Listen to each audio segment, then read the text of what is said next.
So if that's the case, then of course everything beyond it would be below it. If they weren't loomed equally, right? So there's an example where you'd have to actually have some weird, crazy refractive conditions to be able to see the thing that Reiki was talking about, or whoever else brought up the foreground being blocked. Journey's Honey says, ain't you are shit at explaining things. Can somebody stop that, please? How do you stop that? Okay, this is going to be real quick. Something I've been meaning to ask him for a while now.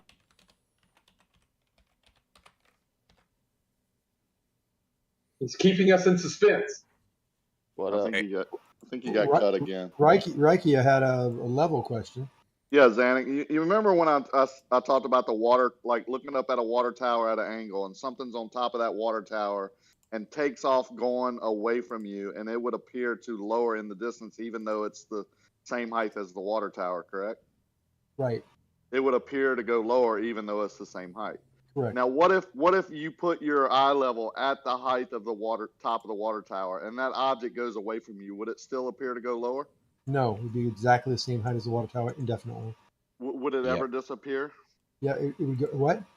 Would it ever disappear? If we're on a flat Earth or a round Earth? No, it doesn't matter the Earth underneath. It's flying away from you in a angular horizontal size is probably the most common thing. Well, he's trying to. And if it's big enough, it will disappear over the horizon. I don't know why other people are answering. Are we going to go straight? Are we going to go straight? Dr. Wyra said loud noises. Horizontal, you're looking at the top of the water tower. The object flies directly away from you on a horizontal path. So even with your eye level, even with the top of the tower, stay even with my eye level. Will it ever disappear? Will it ever disappear? Only in angular size, as Foolish said. So it will go down to a dot and disappear. Not go down.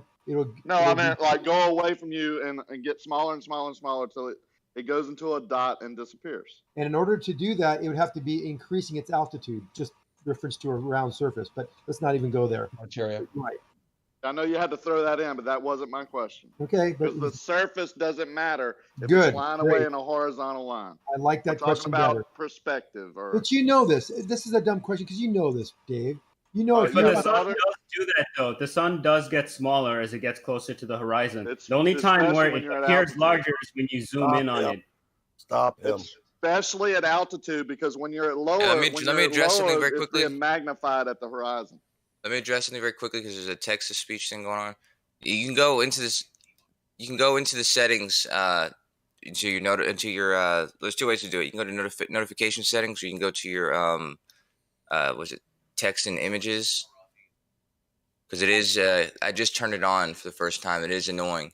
You can do that, or you can mute the text channel. One of those two things, but you probably don't want to do that. So you probably want to just go to settings, and I'll tell you exactly where. Text and images, and then in text and images, there's something that says allow playback and usage of TTS command. And if you turn that off, you can't hear anything. Gotcha. So does it make sense there, Rakia? If anything's at your eye level, and another object's at eye level, and then it goes further away and stays. Or goes away from you in a horizontal plane, it'll just get smaller. It will not. No, I agree with you when it's in our atmosphere, but it also, when you're doing that, as it gets smaller, it does appear to get lower. It just doesn't. No. It doesn't as much because the angle is not drastic, so it doesn't. Not you lower. can't see it as much. It will never go lower. Why wouldn't it go up then? It gives the illusion that it is because it is. No, it doesn't. Also. No, it won't. I'm not saying it goes below your eye level. No, it never go below eye level. I'm not saying that it does. I'm just saying that it looks like level, it. Guys, I just want to address something very. Sorry, Kev. Go on. I just want to get this out of the way. Is this still the thing with the water tower? Top of it's at eye level. Yeah, same eye level. Okay, that does not ever go down. I never said it does. I said it. You just got saying it. Jeez. This guy just. You did, so that's why I'm doing this. Well, Dave said it appears to go down, and I said I agree that it never goes below your eye level. I agree, but it looks like it does as it goes into the. No, it doesn't look like it. That's exactly opposite. No, it doesn't. Look the like bottom, the bottom will appear to like squish up into the top. Right, I agree with that. And it'll shrink that way. because eye level. It stays at your eye level, the top of it. The top of it's not going to deviate from eye level. But that's it's always going to be there in that same position. I agree with you, Kerr, but that squishing makes it appear like something's obstructing it bottom up, even though it's not. No, it just appears to be getting smaller. It doesn't make any of the bottom less visible. The squishing. Let's be accurate. The center of the object will go straight and not move. The bottom would come up to the center, and the top. No. Listen, here's why. The top of the tower is at eye level. Yes. Yeah. So the center of it is not going to stay still. The center will slowly go up towards eye level. The farther away you get, it'll appear to do that as it gets smaller in apparent size. The top of it will remain fixed and still at eye level, staying at that eye level. If the top horizontal, of it is the top of the water tower. Well, that's your fixed point that doesn't move. No need to get. I get it. I see what you're saying, but I didn't know. He didn't set the stage properly enough to know where the top of this object was versus the water tower. So you're saying that the top of the object and the top of the water level are even. Okay, but to be fair, that was set for the very beginning. The top of the object being equal to the top of the water tower? Yes. I never said that. I said there was an object on top of the water tower, and your eye level was the top of the water tower. Yeah, I thought he was being pretty general, Kerr, but you're right. I mean, eye level top of the water tower. Yeah, and there's an object on top of the water tower, and it goes away from you in a horizontal path. What would happen? See, Kerr, he's saying opposite what you're saying. Well, it's just a very minor detail. I agree with Kerr, 90% here. I just want to address something that Space Pope inadvertently blurted out there and everyone that passed by. No, the sun does not change in angular size as it gets towards the horizon. Yeah, it appears. Oh, really? It doesn't? No. In certain conditions, it appears to. The funny thing is that we always do this runaround where you guys say that it doesn't, then we have the argument, then you later on admit that it does. So let's not do that today. No. We admit that. I actually have a question that I want to ask Phil Ko, if you're still here. I also had a question, but don't talk to me. Are you still here, Phil Ko? I am talking to you. But I don't want to talk. You want to talk to Phil Ko? Shut up, the fuck up. No, you shut the fuck up. No, you shut the fuck up. So why was Curved able to just jump in there, cut in, and say, "Shut up"? No, we don't need hostile. Because I was doing what bad. We don't need hostile interactions here. Let's, take it down a notch. All right, come on. So maybe keep Curve out of it. No. I want to ask someone a question. I don't want to talk to 5 other people. I just want to talk to the person I want to talk to. Okay. Are you going back to the fact that in actuality we are slightly closer or further away from our observation point to the sun based on a rotation on a sphere? If that's the case, yes. There's going to be some very minuscule change in angular size because we'll actually. All right, so the sun does change in angular size. Don't bring it up again. Well, yeah, you're being pedantic. Pixel. I actually had a question about that to the flat earthers on the panel. Have you ever in real life seen the sun change in angular size with your own eyes in any of the sunsets or sunrises that you have seen of life? You're about to you're about to have somebody send you a video where the sun is setting behind a cloud bank, and it blocks part of it out. That would be actually fine because I would then answer that's a video, and I asked personally in your real life. This is not, we are not talking about videos, but in the actual sunsets and sunrises that you have personally observed. Say yes. I'll say it appears to. Yes. I know it doesn't. Yeah. Wait, how do you know it doesn't, yet you say it appears to? Well, my vision, I'm going by my sense. It looks bigger when it was up above me, and as it gets to the horizon in certain conditions, it appears to get smaller. I know it doesn't. Maybe the luminosity of the sun, when it's closer to you, it's very illuminative, it's very bright, it's very shiny. Right, it has more glare, But if you wear like some type of sunglasses that is very shadowy, you will clearly see it as, as a particular size, a diameter. Is that true or no? Do you agree that the horizon can magnify it and or No. You're pivoting now. I'm asking you. I'm not. You're No, putting yes, you are. sunglasses into it. I'm just putting horizon. I'm putting sunglasses because I want to take one variable, which is the shining of the sun, that basically when it hits your retina, it appears to be very big. Yeah, I agree. The appearance. That's why I said the appearance. I know, and I caveat it with I know it doesn't actually change. So the gentleman who asked, do you see the Did sun? you see? And I Did you said see the yes. angular size of the sun change? Now he meant the actual size of the sun, not the shining of the sun. You know what he meant. Of course. Okay, no, I've never used a solar filter. Are you new to this discussion? Are you new to this discussion? Of course we mean it this way. No. Of course we know what it means. So you know what apparent. Don't play like a dumb motherfucker with me, you piece of fucking shit, man. Don't play like a fucking dumb fuck. Don't cuss at me, you piece of crap. Don't play like a fucking dumb fuck, okay?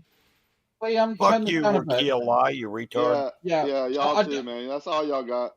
Let's chill it down for a bit, because I just want to address the point that Space Pope made to me in the text chat. So, you see the number in my reply to you? I did see the number. Yeah. And did you see my reply to it? And do you know that's the percentage change? Okay. Do you know what change means? Yeah. Okay. Yeah. If you're going to be pedantic, there is a tiny change. Yeah. It would be tiny anyway. Measure. Well, I want to finish my point. So why wouldn't you just say that you would it measure would change? with a? Can I just finish my point, please? It's not something that you would register with a normal instrument. It's within the level of error of something like, just using a solar filter and measuring it. You got to be fucking really specific. So that's why I say it doesn't change. Okay, if you want to be unthly pedantic, then yes, there is such a minuscule small change that you would never ever observe that change ever with your naked eye. Hang on, how am I being pedantic when I'm stating something that's true? It actually does change. I'm not being pedantic at all. Then the challenge is now come up with a device that can measure that.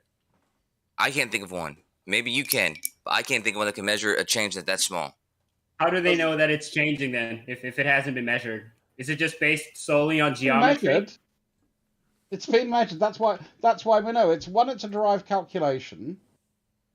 Okay, so it has been measured. If you agreeing with this number, if you think this is the change, this is the part of this is the relationship and the change in distance between us and the sun. It's not about whether I'm disagreeing or agreeing. I'm just saying that you guys are saying that it's not changing, but it is. Do you not believe in perspective? Because perspective works that way. If you believe in it, there's no more discussion. We all agree that things going away will get smaller proportionally. That's the answer. Right, and is the sun the same? Does nobody any good for you to be so on top of this to the point to where when we say it doesn't change, that you mean that to mean in no way, shape, or form versus noticeably. Yeah, because you guys no reason or even measurable. About what you're talking about. There's no reason. You guys are just as critical about things that we present to you. No, you're right. I'm critical about things that we present to you. So why can't I do the same thing? Especially if what I'm saying is factual. Babs, on that point, 1 second. On that point, I will actually agree with you because I am quite a pedantic bastard most of the time. So that's not an unfair point. So what I want to do is just ask one quick follow-up question. Do you think that change is significant in any way with regards to the claim that the sun recedes in distance and disappears at the vanishing point? Well, based on the context you have created right now, it would be significant on the flat Earth model. It's not significant on the globe model. No. I would like you to unpack that for a significance of, let's just say for the audience who may not see the text, of 0.0000641%. Are you asking if it is significant to be considered a change at all? Is that what the question is? Unpack what you mean by the fact that it's significant to the flat Earth, the percentage value of that. Oh, it's not significant to the flat Earth, because on the flat Earth model, according to geometry, it should get smaller as it gets to the horizon. But hang on, think about this though. When we're looking at a sunset, majority of these observations that have been shown to us have been through a camera, which is zooming in. Was that sunset going to look the same if I'm looking at it with my naked eyes, opposed to a camera that's zooming in? If you do a pixel count, it doesn't matter your level of zoom.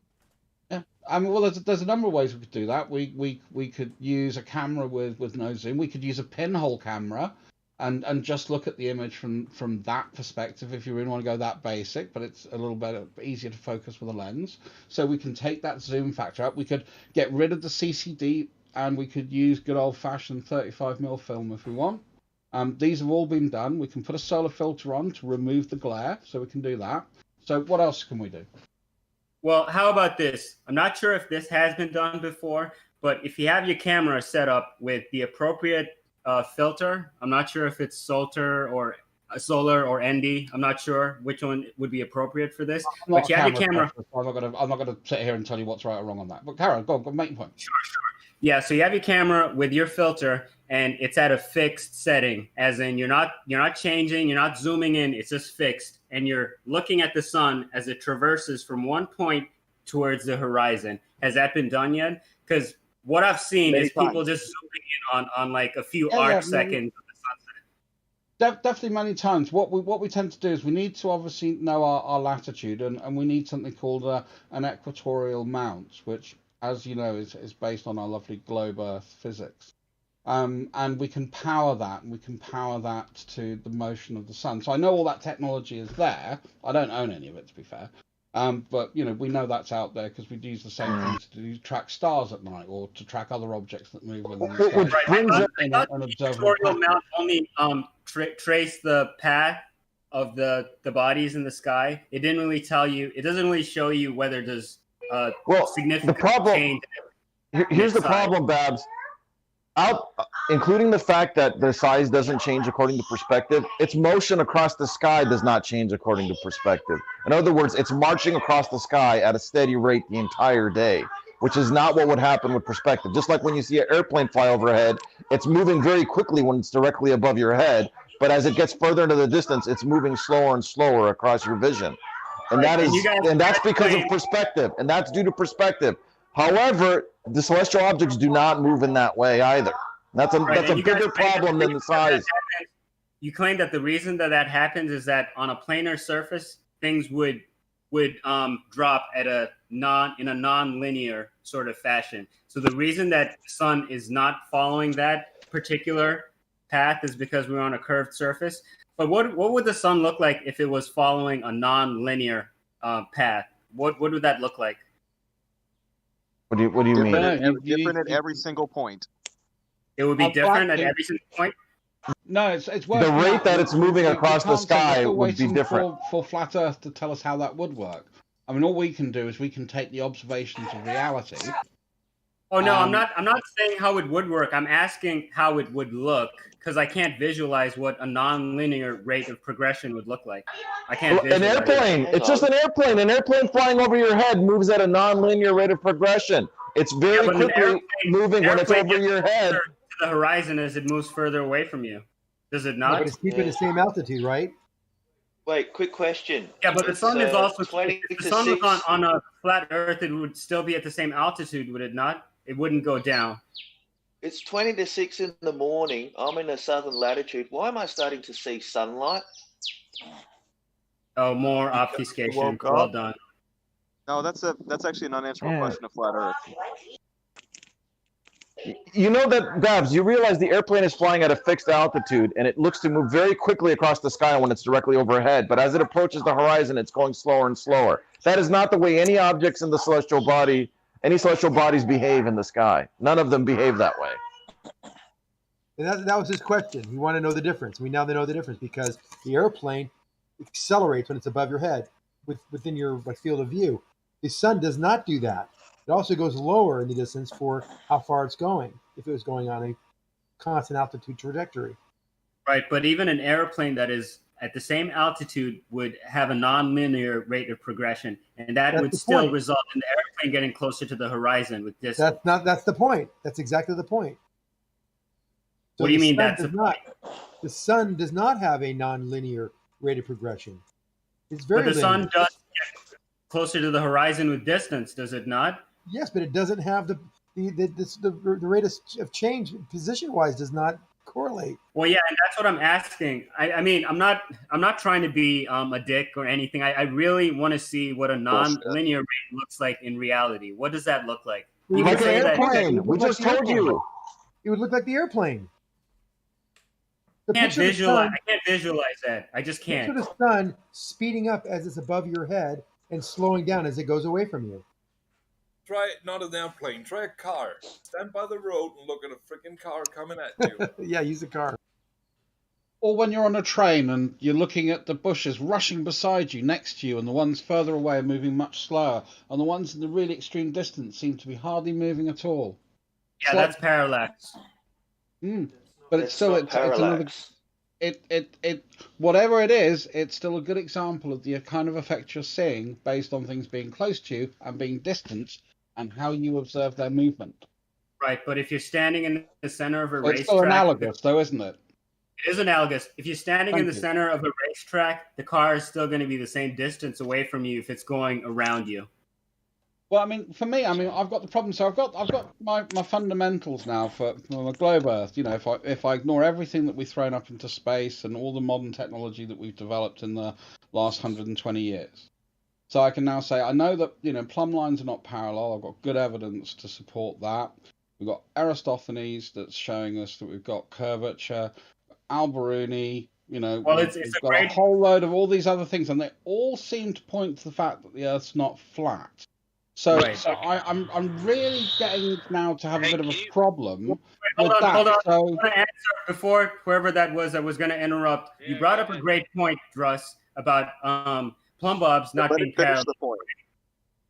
Okay, finish your point. I was just talking because no, I'm absolutely fine. I'm finished, Space Pope. Don't listen to him, Babs. You're cool. If I object to you, if I think you're over talking me, I don't need anyone else to defend me. I will jump in and I will comment on it.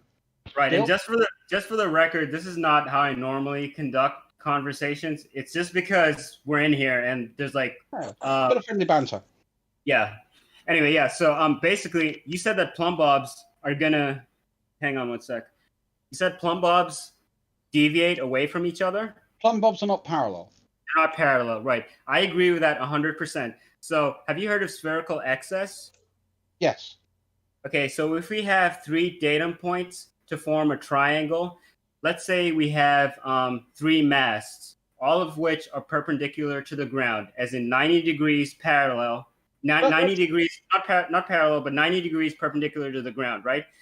Each of those datum points are going to be deviating away from each other if you're on a ball, right? They're not going to be parallel with each other. Yep. So in the spherical excess observation, if I'm standing at one of those datum points, let's say I'm at point A and I'm looking at the 2 targets, B and C, they're going to be deviating away from each other on 2 different axes. Now, we know that a theodolite measures horizontal and vertical angles. But if those 2 datum points are deviating diagonally, how is that going to look through the theodolite? Well, because you're taking a zenith angle measurement, aren't you, Space? You must know that, Babs. You're taking a zenith angle from that vertical. Yeah, and if well, no, I do not know that. Angle, and if you get more than 180 degrees, then you got a problem. So that's something. I mean, I've got diagrams and stuff that explain it all. If you're interested, not a problem. Main Surveyor actually gave a fantastic explanation on modern day debate. Best explanation I've seen anybody do in a long time. I thought it was really well presented. Space Pope's ahead of you on this, man. Right. No, it's all good. I just want to understand what he means by zenith. I kind of know what it means, but could you elaborate it for me so we're on the same page? Sure. Hold on a second. I'll throw up a diagram because that's always a bit easier. And I'm not an expert on any of this shit, so I'm not claiming I've got mega in-depth knowledge. But it all seems to be supported by my favourite topic, which is fucking history. Right. Okay, so the zenith angle is the difference between our plumb line and our established horizontal. Right. Your zenith is the point directly straight up above you. Isn't that just a perpendicular line? Zenith refers to a point directly above you vertically. And would Yeah, that point be directly generally. hold on. Would that point be directly above a 90-degree angle, or can it be above anything? Does it matter? Foolish is generally saying that you're cross-referencing the zenith angles, but he hasn't pointed out how. Whereas you've pointed out the exact thing of the diagonal, which is what's going to be the cross-reference of the zenith angles. There is another use of zenith where, like, at solar noon, where the sun is at its highest position in the sky for you from your observation location. The sun is at its zenith there for you. That's my understanding of what zenith is. That's what another I use thought it of zenith. It's not the only. Your zenith point for you is directly straight up. Nadir is straight down, like on the ground. The subsolar point is the nadir of the sun. Right. And how does that zenith point apply to this particular observation? Also, it's just vertical. Throwing the fact that the sun is Well, the but highest those Up data there, points are going to be deviating diagonally, though. How do you measure that? Because they're going to be moving in more than one axis if it's on a spherical surface. The points aren't moving. They are moving. Not in this. How are they moving? Well, they're moving in relationship to the observer. What are you measuring? That's what I'm trying to find out. What are they measuring? No. What are you talking about measuring at the moment? I thought you were talking about like with spherical excess and survey. I was talking about parallel plumb, establishing plumb bob. Establishing whether plumb bobs are parallel to each other is what I'm talking about. He decided to move it into spherical. No, it's all the same thing. Yeah, it is all connected, but they're two different observations which are also connected. But it has the same premise that deals with perpendicular not being parallel on a spherical surface. Oh, no, we're establishing the fact that things are vertical or going up to the zenith by using our plumb. But what we're observing is our plumb is not pointing, straight down in relation to another plumb. They seem to be converging towards the center of mass, which again is another good piece of evidence for gravity. Right. So from one datum point, if you level off one datum point with your plumb and you're observing the two other datum points, they're going to be deviating. Space Pope, the best explanation I've seen for this is in modern day debates. That is by the professional surveyor that actually presented against Wittig or whoever he was presenting against. But I loved his presentation. It's like 10 minutes long. It's worth watching, and it's really iterating much more coherently than I can the details of what you're asking. Right.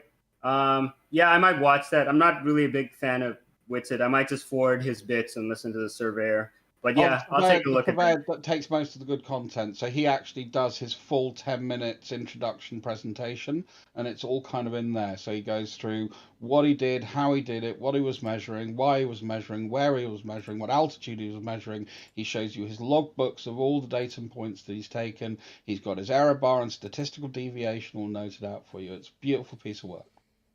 Well, and to be more specific, does he deal with this particular issue that we're talking about? I honestly can't say that I understand your issue, and I'm not going to. You didn't see where he's doing the curved math. And I'll actually get you the actual one. Refraction index did he use? All right, it's not that I have an issue. It's just that I'm trying to understand how this is being done. Is all. I'm just being honest with you, Space Pope, and I'm saying I don't think I can do the explanation credit. And I'm not going to, again, I don't sit here and pretend I know a whole host of fucking shit that I don't. When I don't know shit, I just say I don't know, because there's no point. The thing is that I've heard several different versions of how this was done, one of which involved having 3 different towers with targets on them. He does triangulation as well as looking at the plumb line. The plumb line's not being parallel, so he goes through both. So he's looking at spherical excess as well, but he separates the two pieces. So he very clearly articulates one piece, and then he goes on to the spherical excess piece. So That's how why I thought it was exactly really how good. exactly are these measurements being done? You He level did up it with- Yeah, he was using a total auto station, I think he called it.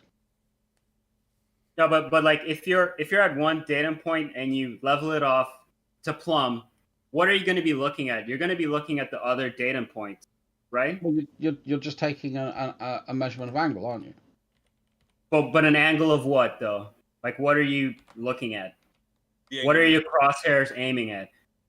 You're looking at a fixed point, which is his second point of observation, where he's got where he'll have his other leveled measure stick.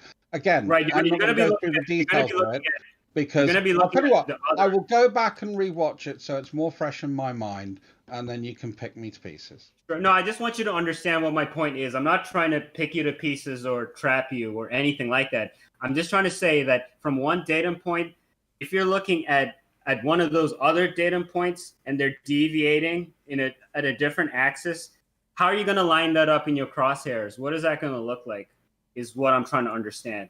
Yeah, I got that one because we did that yesterday. I heard part of what you said, but you can carry on. You do not align the actual crosshairs. You put the target within the verticals, and as long as it's on that vertical line, that is the because your protractor is level. You're always measuring the level angle between the two. So it does not matter if the inclination is up or down. He's asking, how do you compare out to the diagonal is what I believe he's asking. Yeah, that's what I'm asking. Vertical, not the horizontal. I mean, geez, you guys. Exactly. That is exactly what I'm asking. And how are you measuring a vertical though? If that datum point is not going to be vertical, how are you going to measure that? You're measuring the angle between the 2 points on your horizontal protractor. And that is either going to be a horizontal or vertical angle. There's going to be a horizontal angle from where you're at.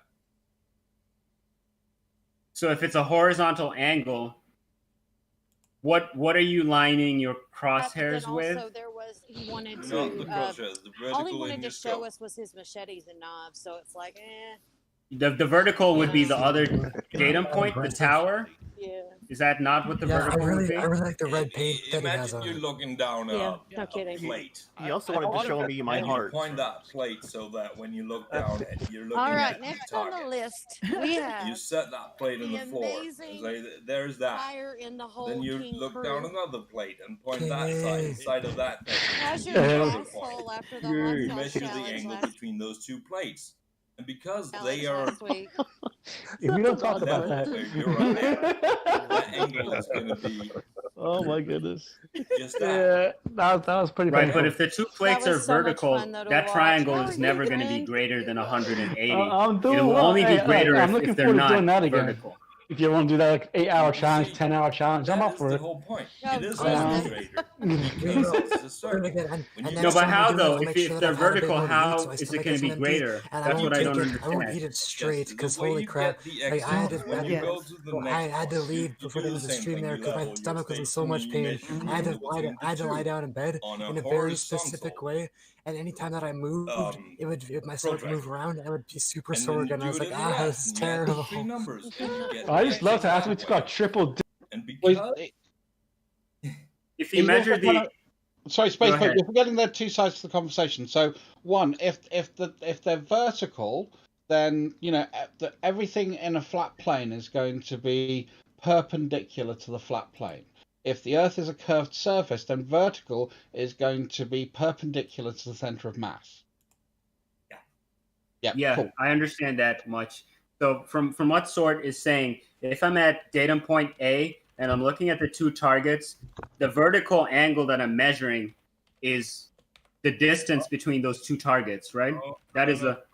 There's no vertical. There is only horizontal. Sorry, my bad. The horizontal angle is the distance between those 2 targets on a horizontal axis, right? Yeah.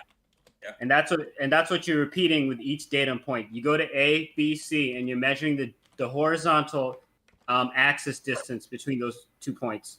Yes. But the thing I don't understand still though is if they appear vertical, from your point of view, how is that triangle going to be greater than 180?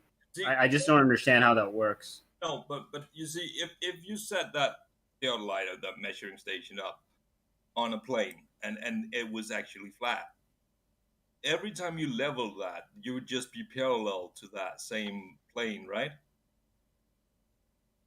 You mean it would be parallel with a target or with the ground? If it, One if plumb, Earth was one plumb would actual, be parallel to another. Yeah, imagine correct. Yeah. an actually perfectly flat surface with 3 points set on it, and gravity was perfectly down everywhere, and you set that up. No matter if those points were different elevations, you would still have a plane when you set up the theodolite, and it would be a plane that was parallel with a plane you could make anywhere else on that great big plate, right? Correct. Yeah. Yeah. But because it is a sphere, and when you set it down on one point, then that plumb bob, that level you have there, is not going to be parallel with the level you get at the next one or the next one. There's going to be. But isn't that? Couldn't you argue that it is the gravity vector that is causing that differentiation between the points? Because it's gravity that determines what direction that plumb is going to be pointing in. Yes, that is why it's a sphere. Have you ever found a place where the gravity vector is not pretty much directly down? No, but doesn't the I heard something about it being different, but that might have to be with how there's a latitude change and the mass changes, but it doesn't change the direction. No, it wouldn't. The best rebuttal you could have, and I'm going to steel man you here, Space Pokes, I think you've been pretty decent so far, is you could probably quote something like the Mount Schahalian experiment they did in Scotland, where they found that the plumb bob did deviate slightly towards the mass of this massive fucking granite mountain, because we have very old rocks in Scotland. What did you say that the name of that was? Mount Schahalian. I'll get the spelling for you because it's pretty much it's unpronounceable even for me.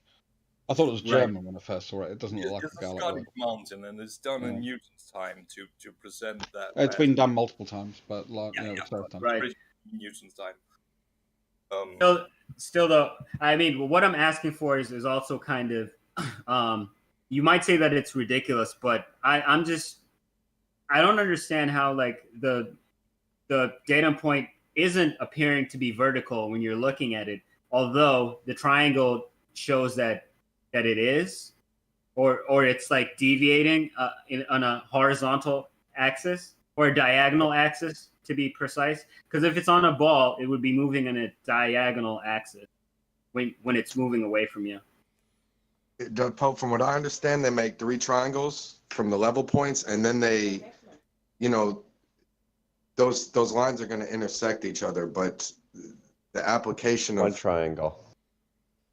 Guys, if you watch this from about 5 minutes in to about 18 minutes in, you get the entire thing of what this guy did.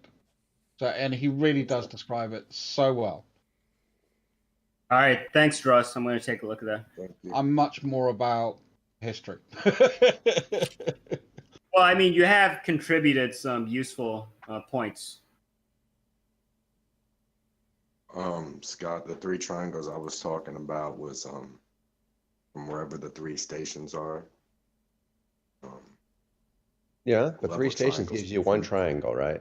No, 3 angles. No. You make station A, you kind of aim towards the other 2, but you go level, and that's 1 triangle. On a ball, obviously, the other 2, like we're all saying, are going to be leaned back or whatever, so you would have a different planar triangle from the other one. And then, those lines would intersect at points, which Kosha was demonstrating with the sticks on the ball last night. I'm pretty sure that's incorrect. Because you do the line of sight straight to the other station. Yes, you do. And those things hit each station, right? So that's not the triangle that they use. The triangle that they use is the one that is off from level. They input then the zenith angle, which you're at when looking at that total station. I'd put money on this. That's not right. Okay. No, that's just not correct. Maybe we're seeing it in different ways, but Maybe. I Maybe definitely we're just talking about it in different ways, but they do what you're saying they do, but I'm saying imagine if you pointing there, but then you have your tilt angle. if you level off that tilt angle, your triangle is going to be on a different plane. That's what I'm talking about. There will be 3 different triangles when leveling off those tilt angles. When you're pointing at each station. Damn it, sorry, bad timing. What are you talking about? no, but the tilt angle is critical to getting the greater than 180 degrees. I You don't agree. have the Listen, tilt angle that you're talking about. Did you see Kosho make the sticks on the ball last night? No, I didn't. Okay, well he did, and then he showed that you can create 3 triangles. When you make them level, you'll create 3 triangles that'll go off into the extensions of the verticals of the other stations. Now they do what you said that they do, but I'm also correct that they have these 3 triangles that they use now. I'm not trying to challenge you, Scott, but you asked what I was talking about. No, but hold on. I can imagine what you're saying. Yeah, those are the 3 triangles I'm talking about. So let me finish what I'm saying, man. So the 3 triangles, what you're saying is one of those triangles would come out perpendicular to one of the verticals, and it would hit the other 2 pins at non-vertical angles, right? Not perpendicular angles, right? Yes. And then if you did it from the other one, it would come out perpendicular from that vertical and hit the other 2. And so yeah, you have 3 non-parallel triangle planes, right? Yeah. Assumedly, yes. Yeah. All of those triangles are going to be 180 degrees. Right, and then it's how they cross-reference them that will show you the excess of the spherical one. But see, that's not correct. That's not how they do it. Listen, Scott, I'm sorry that I'm using shitty terminology here, but the thing I'm saying is definitely. But there's no cross-referencing. But they do. You measure only the angle at the point where you're at. So you're measuring the angle at you're not making a whole triangle when you're measuring it. Listen, you guys, the points are referencing each other, man. So maybe I should not say cross-reference. I mean, the math is in there to where you use the angles with each other. So yeah, they definitely reference each other, whatever you want to fucking say. You combine the corners that you measured, and you get more than 180. And if level was actually flat, those planes would be parallel. And if they were parallel, you would get 180. Okay, get excited. But we're all here like just acting confident when we don't know it yet. You guys, I do actually, though. That's why I'm acting confident. I fully understand how they do this. All right. Well, you wanna walk us through then? Since we've all been here for days and days and days talking about it, Scott. Yeah, they take the station and they point it at the other one, and they ignore the zenith angle. All they look at is all they look at is the horizontal angle, and they write that number down. Well, why don't you give us some examples? Give us some examples. Let's start with 3 stations at 60 degrees from each other.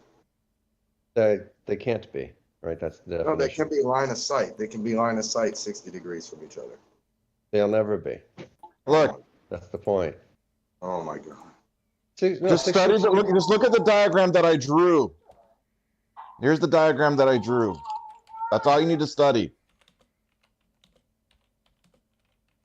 I mean, I didn't draw this. This is from Main Surveyor's debate. Oh, there we go. The one I posted. But hold on. The one I posted. I'm trying to tell you, this is what me, curved, space poke. I understand what's going on here. I understand what's going on here. You guys are confusing 2 similar but very different ideas. One is the spherical axis and one is the plumb line thing. Main Surveyor did the plumb line thing. In that case, you don't need 3 points. You need 2. Main Surveyor did it with 2 stations. And that way you can just take the zenith angle, whatever this angle A, angle B thing is. You only need 2 angles for that one. Okay. Whereas the spherical axis, you need 3. And I've been hearing this being confused for the last half hour. People talking about spherical axis versus main Surveyor's thing, going back and forth as if they're the same thing, and they're not. Okay, thank you, Scott. Different That's proofs awesome. of the same thing. I see So- what you got. Yeah, okay. Okay, so we've been on spherical axis. Pope brought up spherical axis. Kale, who I want to get with on the spherical axis, who seems to be the best in the room on it, said something. But then they hit him with this main surveyor. So I didn't know where that got mixed up. But I don't know why they want the spherical axis over the two angle thing. Maybe there's more refraction argued in the other thing. But the 3 points I've also seen demonstrated, you know, but more of us are thirsty for that. I know Curve seemed to be a little, I'm sorry I'm saying his name, but me, definitely Pope seemed interested. Curve seemed interested, and we don't know it up in here. We just don't know it. But here's the thing: the spherical excess one, the 3 points on any given spherical surface, the plumb line is irrelevant. All they need the plumb line is to create the horizontal to their local point, right? And then they ignore it. Then they just look at the whatever the sideways angles are. No, so that's why I said cross-reference, Scott. I've seen him put down those numbers of that up and down the vertical angle. Now, you keep saying that the plumb is irrelevant. You saw who do I that? know that they take in altitude. They're taking in an altitude angle due to that. But it seemed like they're referencing that with the auto level reading as well. Nope. So maybe not. Nope. Not for the spherical axis. The All right, maybe not not. the triangle one. Seemed like they were from the video I saw. Just out of curiosity, anybody want to correct me? Am I wrong? No one can correct you in here, Scott. Nobody knows this shit. Hang on. I think there's people here who do. Hang on. The plumb lines Hold your horses. Plumb lines is subject to refraction. That is, you know, because it's just two stations. If one is lifted by atmosphere, then you have refraction. But the other one isn't, because it is working on the horizontal distance. And it is never ever going to care if one is lifted or sunk, because it's always going to be the angle, the horizontal angle. But the problem here is, do you understand what they're talking about when spherical excess is actually what's being recorded? Spherical axis is in the triangle. Yeah, I know. I understand that. I'm talking to the flat earthers or the globe deniers here. Do they understand what the spherical axis is actually?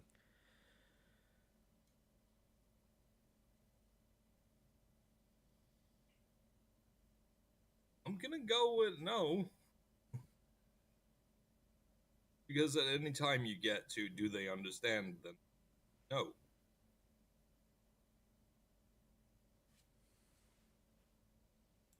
Anybody know what they're talking about? This conversation is very confusing. Yo, real quick, what do I got to do a factory reset on a Windows PC? What do I type into the control panel to get the whole thing ball rolling on that? You want help with that, Jeremy? Okay, I just need one. Yeah, chill out, man. Chill out, man. I'm gonna help you. Okay, so you go. Yeah, go down to your window in the bottom left-hand corner. Hold Shift. When you go to restart. So you open it up. You go to the power button. You hold Shift and click Restart with your mouse. It should send you to the control panel for doing a reset. All right, thanks. Wait, what is Jeremy trying to do? I just got back. So do you have this when they're measuring plumb lines not being not being parallel? Do we have one measurement? Somebody sent DM me the video. I will go over it. Right. After all this time, Jeremy, you still haven't watched the main surveyor thing? No, somebody send me the. Dude, send me the thing. It was posted just a second ago. Where is it? Where is it? 30 on the hour. Here, I posted it again for you guys. Here it is. Come on, Jared. It's just simple. Yeah, simple decency. You know, as on your part. Hold on, I got disconnected. What time? 30 after the hour. All right, thanks. But Jake also pointed a simple diagram that the main surveyor used, which is actually pretty good too. But the main surveyor explains the main surveyor explains what he did, whereas Jake's picture just shows the evidence of what he found. Is it the one Kosho posted? Level Theory Part 2? Or the whole debate? No, it's flat versus globe. No, yeah. Just go to the 30 hour. I don't know what time you're on. I guess you're 2:30 or something. Witsit main surveyor debate? Yes. All you gotta listen to is the first 10 minutes. Go away, come back in 10 minutes. He goes over after you watched it. Okay, I'll have questions. Yeah. Who's going to be ready to answer my questions? Can we get this guy in here or what? Everybody here, man. Because until then, if you don't, it's just a waste of time to try to explain this to you, which he does very, very well. I got you. First 10 minutes, I got you.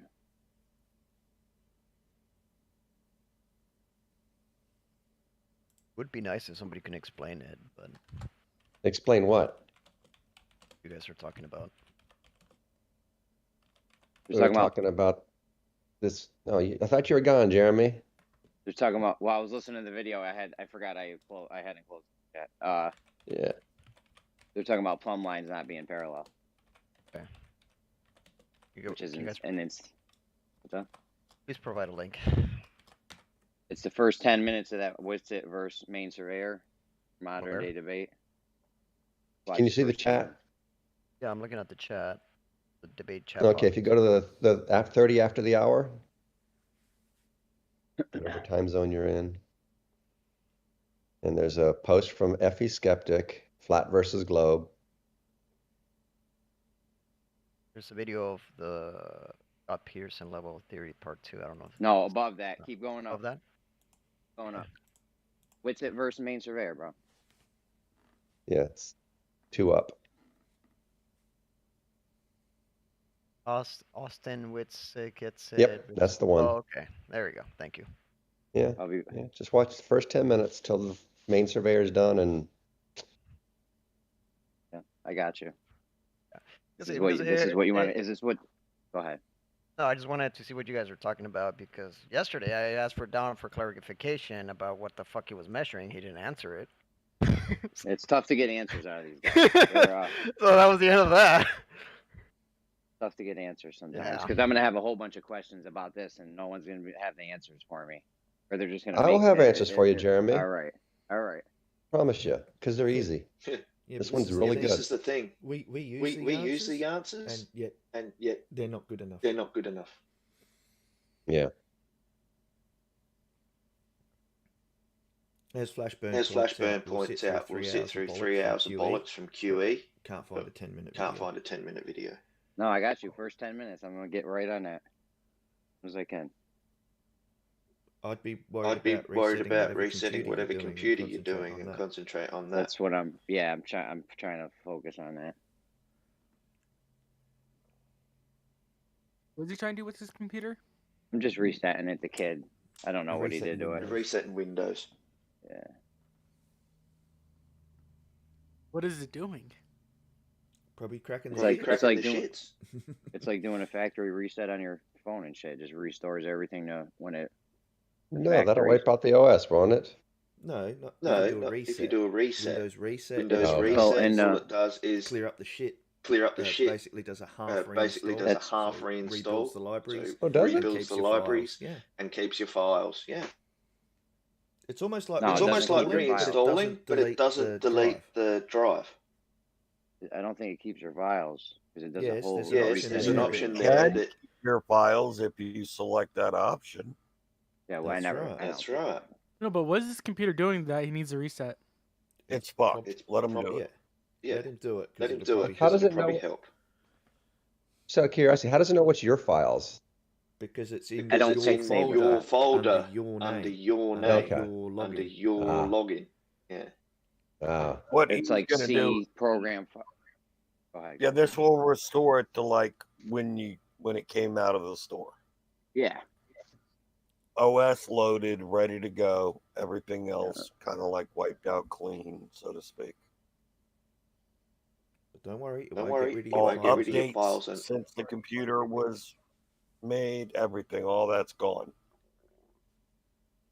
But your pictures and videos, as long as you tick the box that says keep files, they will stay. They will stay. Yeah, we're gonna start from scratch in this one. So will it wipe out updates to the OS? Yes, Since it'll you bought take it? It'll take it back to the original build. build. Just up, but Then it'll just only update what's necessary, not all the other crap that was put in there between updates. You know what I mean? So say it goes back. So say it goes back to 1904, right? Which is a fair way right? back. Which is a fair way back. It'll come through to 2004 build on the update. On the update. I would rather do a clean install. That is a clean install. I mean, literally a clean install. Yeah, Bare like stock. getting the USB drive and then. Yeah, not everyone has the same amount of storage that some of us geeks have. I like that. Get a USB drive. What if he's got 5 terabytes of information on there and doesn't have a 5 terabyte drive?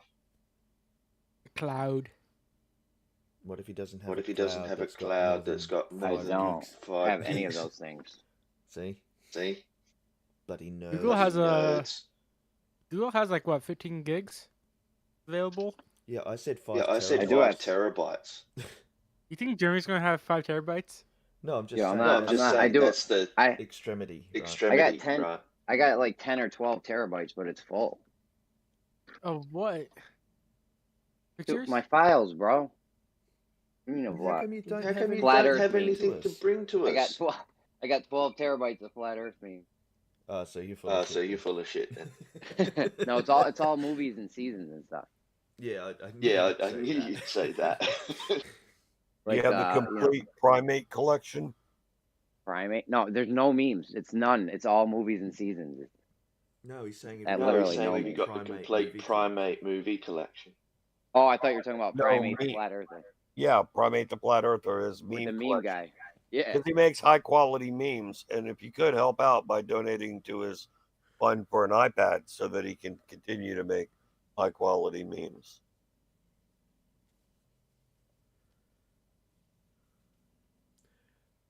I don't get to high quality memes because I blocked that piece of shit.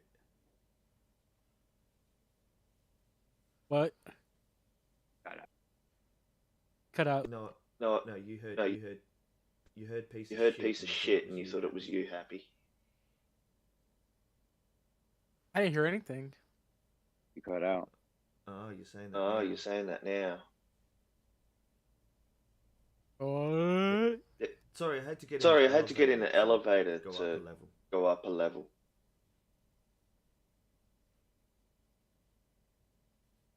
Jeremy, we just keep talking. Hey, are you guys like in the middle of like a thing or something, or is it kind of dead right now? Kind of dead. Oh, is Jeremy there, or he's sort of? Yeah, great. Jeremy? He's working on his computer. Oh, dang it!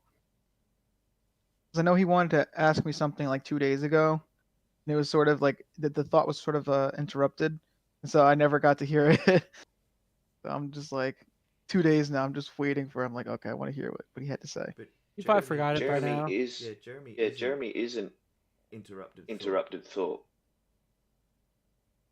I mean, it was about because he was saying, oh, what do you do? Because he was saying how everyone here is like sort of like has like a PhD or something, and I was just like, oh, I do game design kinda, and he was asking something about like level design, like, oh, like I think he was gonna ask, oh, do you make a flat map or a round map when you're doing a level? And I've heard it 1,000 times already, this argument, but I still wanted to like answer it though, because it's fun though, because it's like, no, why would I do a round planet for a level? Like it's an like when you're doing level design, that's an artistic thing, like you're not gonna try to do all the math for like how round it should be, like how much curve there should be in a level in a video game. It's art. You're gonna simplify it to like a flat map. But I just wanted to hear him though, like ask the question, because I've heard it 1,000 times and it's just a fun question to answer. I wanted to hear him talk about spherical excess. Or Oh, did he say I spherical want him to excess? play. Static, no. Hang on. Hang on. Get him to Play No Man's Sky, right? You arrive at the Yeah, planet, that looks spherical. You go and land, and oh shit, it looks flat. Yeah. Exactly. Kerbal Space Station. Yeah. Kerbal Space Program. Yeah, that's what I meant. What the fuck? Like What's wrong with you? You could create a space station. Right. There's a ton of games that like do like the spherical math, but like most games just don't need to go that far. It's just dumb to design an entire planet like Earth size, you know? But yeah, there's a lot of games that do that. Even like, I mean, I know this isn't a good example, but it's still, you know, spherical math and all that. Super Mario Galaxy, you know, you could walk around a planet. Like we have, you know, we could do the math for that. It's not impossible, you know. Actually, I've heard. They used that in GTA 5 actually to create horizons for when you're going up in helicopters. Was that for real? They had to create draw distance, right? But it had to reveal more as you went up. So. Oh yeah. It's pretty interesting. It's kind of crazy. Yeah. Anyway, it's not flat. You should try going around the world on GTA. What was that? You should try flying around the world in GTA. Oh. You can't. Yeah. You can't when you get to the barrier. It's no go. Like Your the helicopter Truman will Show. just crash into the ocean, and then you'll be eaten like sharks. Hey, Flight Simulator. I'm assuming they had to do that. Oh yeah. But will your computer run? Why not? Mine did. FSX maybe, but not not the new one.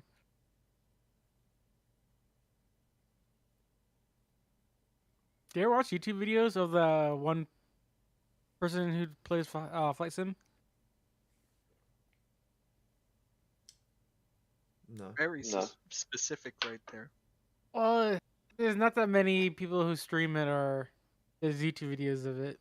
Well, it's because it takes up so much GPU power. It's hard to run the stream and play the game at the same time. I don't think she's like who records it.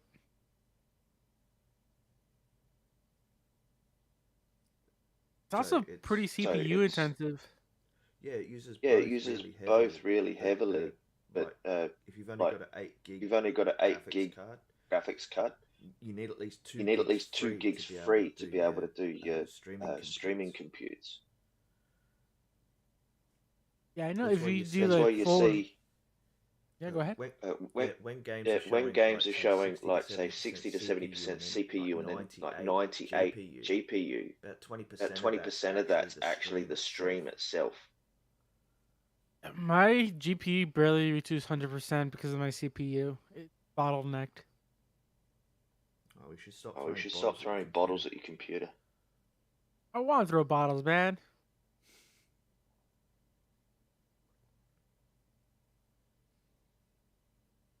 Yeah, try putting FSX in full settings, like everything high. Yeah, well. Like all that traffic just bogs down the PC.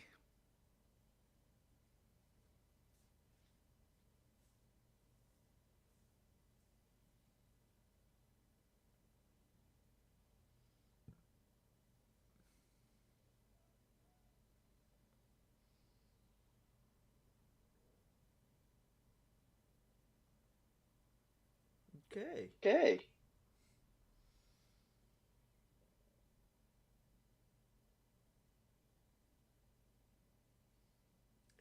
Anybody got any interesting topics? Nope. I want Jeremy to explain spherical excess to me. But that will never happen. What is that? That's impossible. What is that? Spherical excess, whatever you said. It's when the triangle goes basically when the triangle goes past 180. Oh yeah, right, yeah. on Earth, or just a spherical object in general. If you were to draw a triangle on it. Yeah. See, I just explained it. So.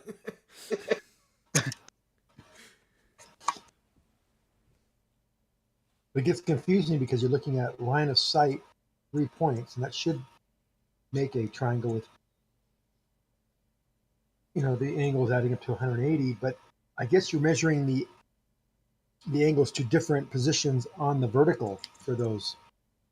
See, of course, Zanuck just has to go and make it all complicated now. No, because I still don't understand it. I'll be the first to admit. I feel sorry for the next. I feel sorry for the next person who has to sit in the same seat that Orange Man did. Yeah, no kidding, right? You'll probably just buy a new chair. You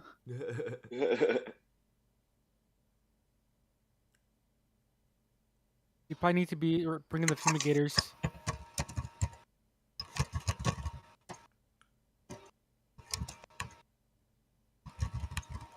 Who's making that god awful racket? Zanuck. Me. Well, stop it. Stop it. I swear Zanuck does things to intentionally piss Curve off. And everyone. No, I think Curve's a targeted individual by Zanuck.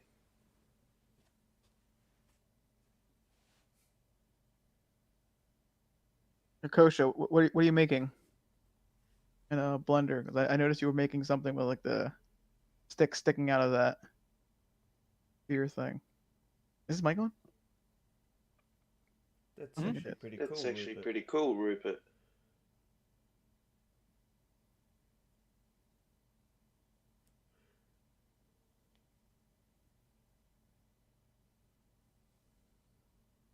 Pyro said hello. Yeah, I don't think its mic is on.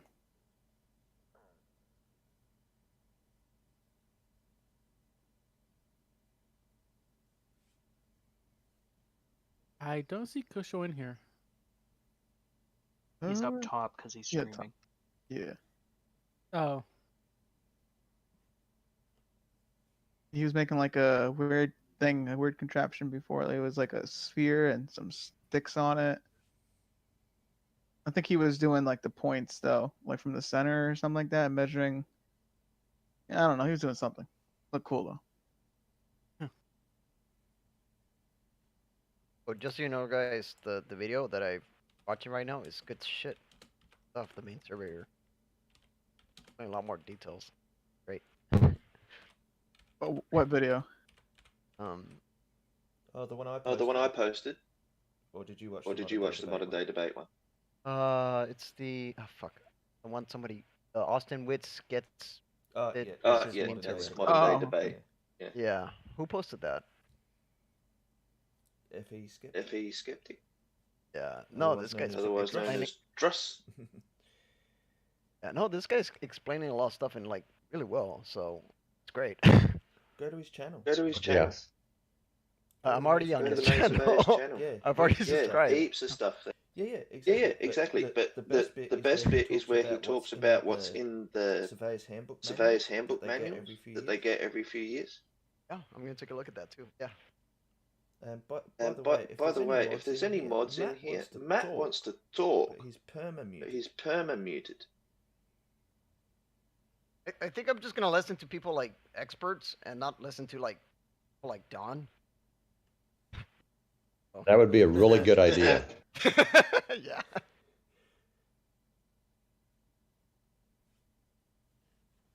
Carry on, guys.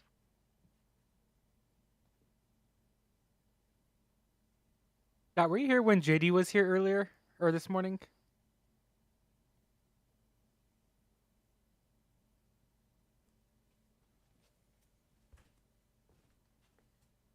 I was here for JD. What of him? Oh, with the demons and stuff. He's so. It's like he's always with his demons and his Freemasons and his shit. And he got demons from a girl from having sex. What? You never done that? STDs. Demons. sexually transmitted demons. STDs, man. That's stupid. You got annoying just listening to about demons and how you don't believe. Well, the germ theory of disease is just a theory, right? It could be demons. Exactly. Like he said, he had a picture of a demon. Did he ever post it that?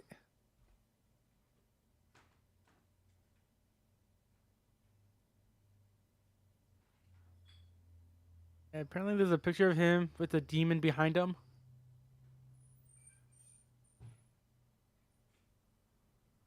Why would you doubt that?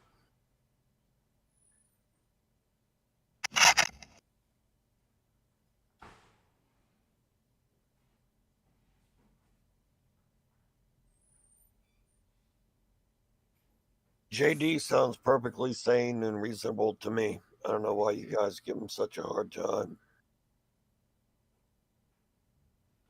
Yep.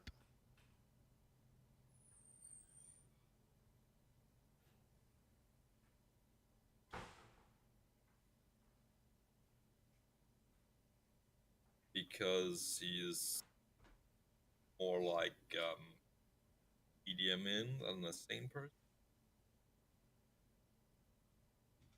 Yeah, brah. Yeah. You know, if you wait in line for 2 hours, a satellite can scan your retina and mail you COVID results that you didn't even test for. That is correct. So you're saying I should keep my eyes closed from now on? Yes. Keep your eyes Absolutely. Don't go outside. Hey, I want COVID results. Shit. Where do I line up? Just look at the sky and the satellite will get them. Hell, I'm going outside right now then. Oh, but hang on. No, you have to actually be able to see the satellite for it to scan your retina. So you have to look. Yeah, the problem is you have to look just left of the sun, and you might spot it, and it might get you. But just left, huh? Yeah. That hurts. Yeah. Make sure you're facing north. And you have to cock your left leg up, tap your head with your right hand, and rub your. Wait, hold on. I gotta write this down. Hold on. All right, go ahead. Sorry, this is just, ridiculous claims. You could say anything. Does your parents need to be done too for this to work? No, you have to be on analog TV signal as well. You have to switch from digital to analog. Wherever your switch is on your persons, have to do that.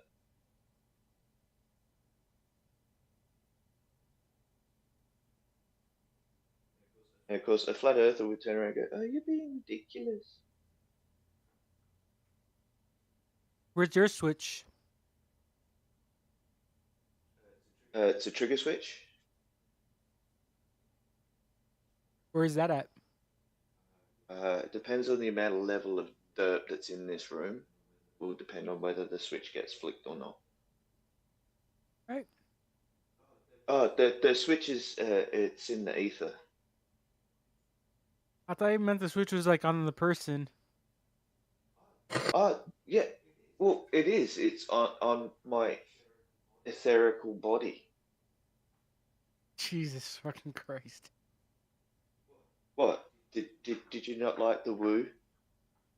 Oh God.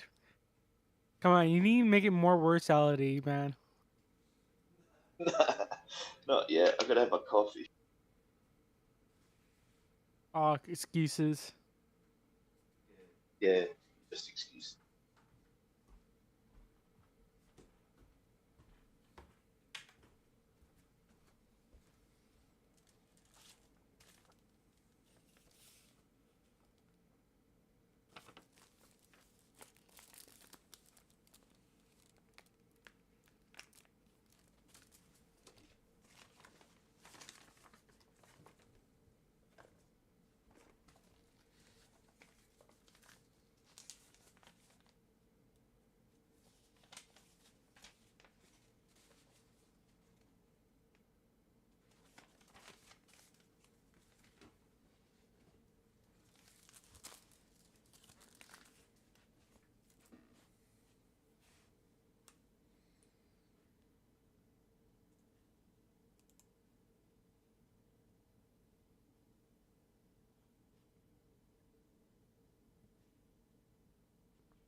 I'm really wondering, how often they actually realize how much of a cringe fest they are.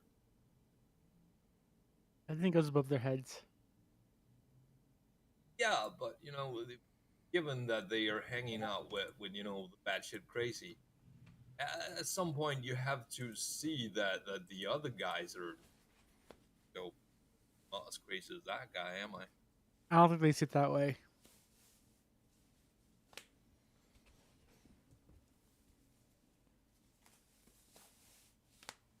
It's not like you can sit around Pete Shea and go, well, oh yeah, perfectly agree. That seems sane. Hmm.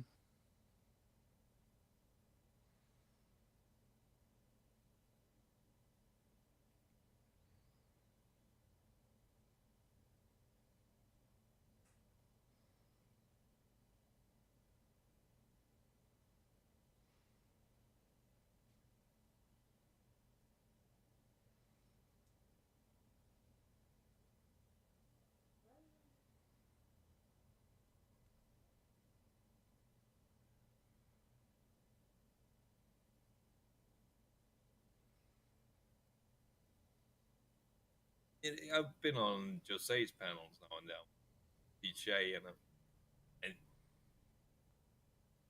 most of them will shut up because they realize, crazy is, but they don't go that, it's not like they're gonna say that's just too crazy for me to, be on his side. They're still gonna semi back him up. Like, why the hell would you do that? They're like sheep. Yeah, but if Senek says something and I think it's kind of dumb, and I'm not, saying Senek's dumb, but if it says something I think is they're a little off there, I'm not gonna go, oh well, because Senek said it is probably right. If I think it's off, then I think it's off, right? Hmm. Specifically Senek, but anyone. I feel like trying to talk to anyone, it just makes it worse. It does. I've been corrected and I've been wrong. It's not like that. Happens all the time. But still,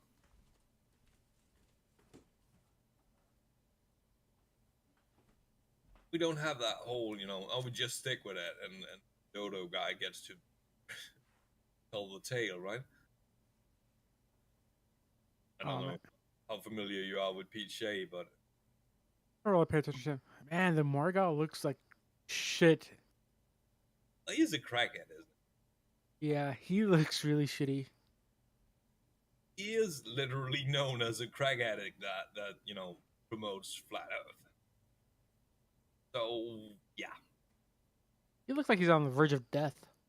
That's not highly unlikely.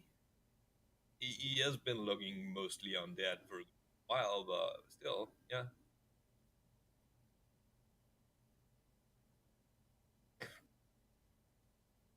Is literally the story of crackheads begging money off that Earth. And if you follow some of the shit that he's been through, is like, his landlord gassed him with mace and threw him out the street for some other reason that he cannot account for. Does anybody know actually how old he is? Well, no, It almost looks like he's fucking 70. not 7. But he has like so many wrinkles, like he's aging like crazy. Yeah, look, crack will do that to you, and I'm not kidding. Yeah, kids, don't do crack. It's heroin. Could be heroin. I think he's definitely a drug user, right? Yeah, definitely do. Yeah, like self-reported one. Yeah. It's not like I'm making this shit up. Yeah, it's not. It's not a debate. I know he's a drug addict. Right, it's part of his life. Like it's a big part of his life.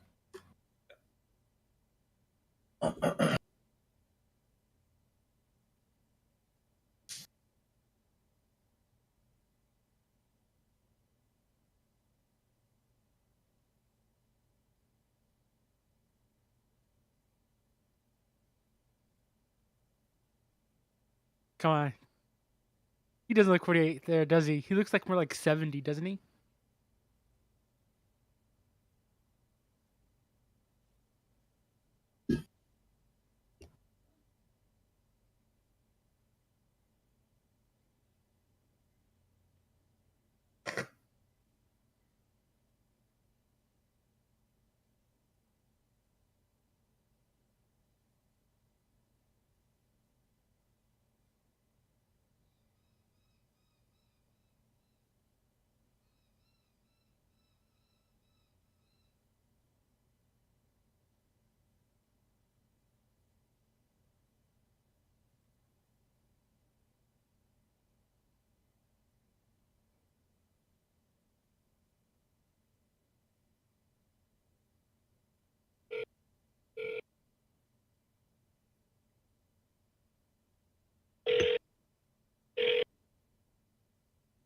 Scott, are you ordering a pizza or something? Oh, I'm not Bush to talk. Sorry, I'm calling the bank. Actually, Welcome to Bank of America. See, This call may be recorded. Your account number is such a. Your password is.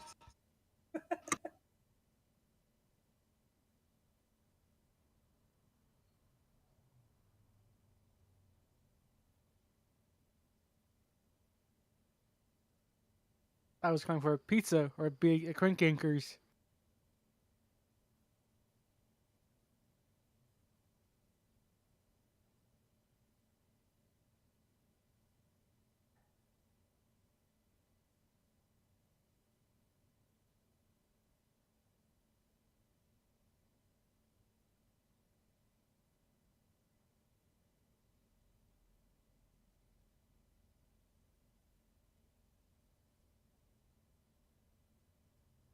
Does anybody know when that telescope's supposed to go into space? What telescope? James Webb Space Telescope. By the time they have it up, its replacement will already be up. Yeah. First time. Whatever.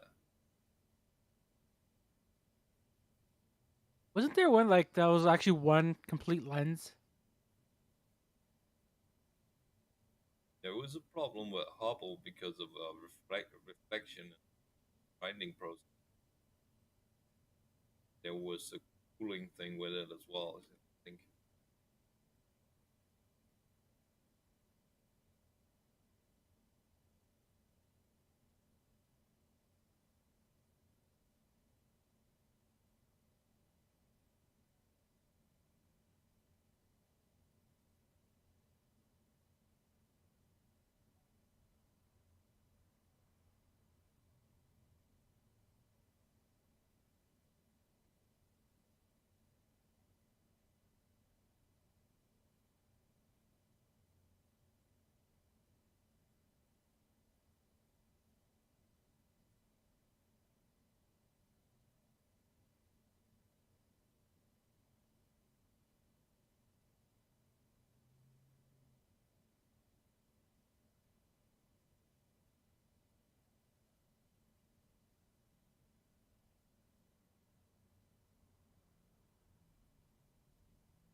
Oh.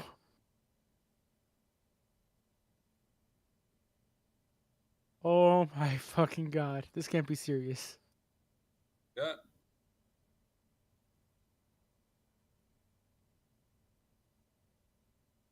It is posted in the debate chat box. Recollection Islands, Outlying Islands, Australia. Fire Japanese symbol for beginners. Who has Warning. push to talk? Shroomy, get out. That's it, guys. That's proof of the dome. We're screwed. Yeah, they got us.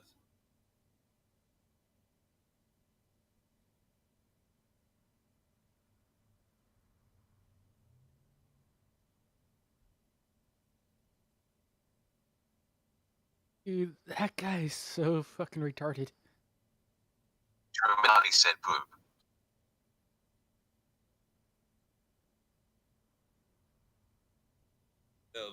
Talking Shroomy or I'm not seeing the screen right now. Some guy says that Fortnite is proof of flat Earth. Yeah. Okay, Meg. Yeah, whatever.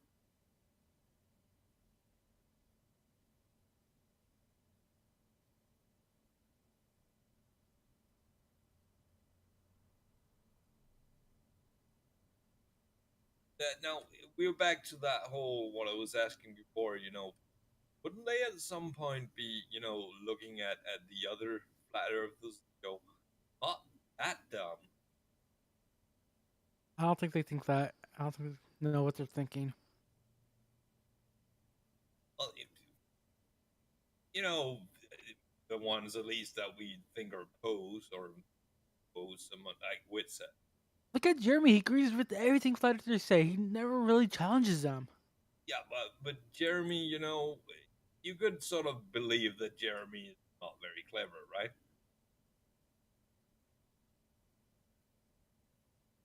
I never ever seen like flat earthers argue about a topic. They always somehow agree.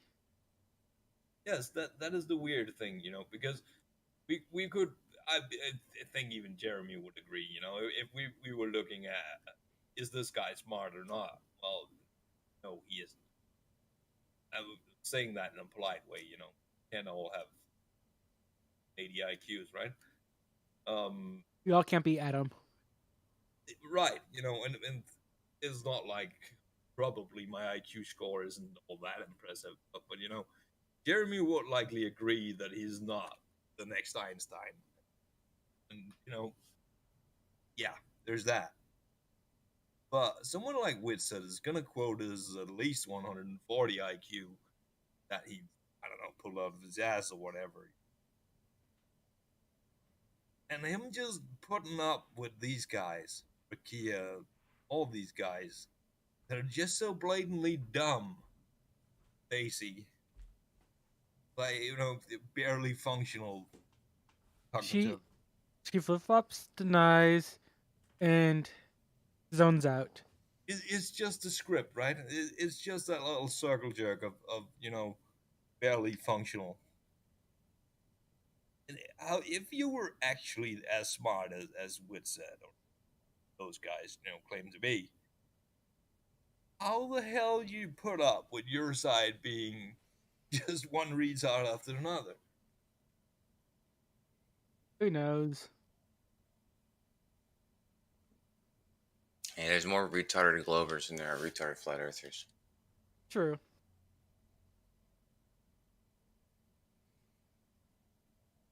I just don't know why they stroke each other's cocks all the time.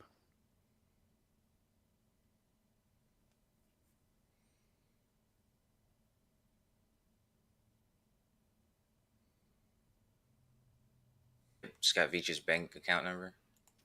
Nope. God damn it. Somebody had to speak up.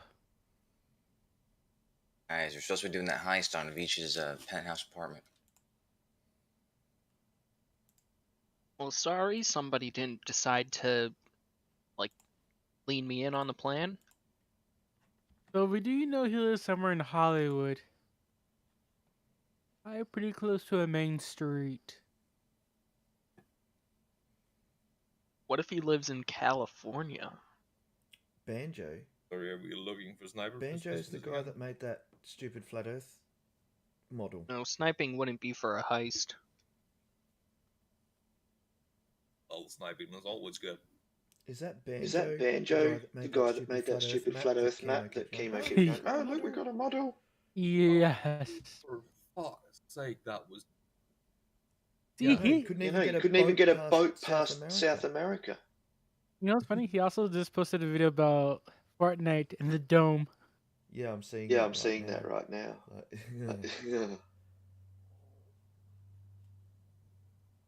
What the actual? What is wrong with these people? Seriously. Yeah, I know we say fucked up shit and do stupid things, but after 6 years, you think you think they would have got the hint.